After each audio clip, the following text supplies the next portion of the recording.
I know it's popular to talk about angels, and a lot of what people believe about angels has more to do with science fiction than it does with the teaching of Scripture.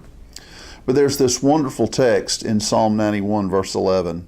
For he will command his angels concerning you to guard all your ways.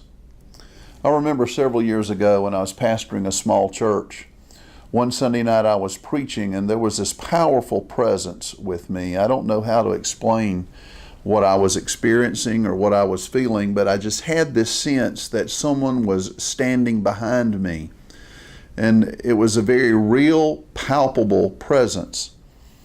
Well, after the service, one of the ladies in my church came up and said, Pastor Dan, you need to go speak with Mom. I said, okay. A little lady in the church, in her 80s, her name was Bertie Cowart. Bertie's gone to be with the Lord now. But as I walked over and spoke to Bertie, she looked at me very intently and asked, Pastor Dan, who is that man in the white suit standing behind you? And I looked at her and said, excuse me? And she said, the whole time you were preaching, there was a man in a white suit standing behind you. And while you were preaching, he reached up and placed his hand on your shoulder.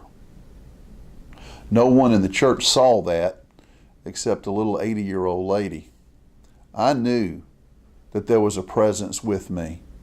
I could feel palpably a presence of glory, but I didn't see what she saw that night. But what she saw that night is a stirring confirmation that God gives angels charge over us and they guide us. Sometimes we may feel like we've lost our way, and sometimes we may have this sense of abandonment, but we're never abandoned.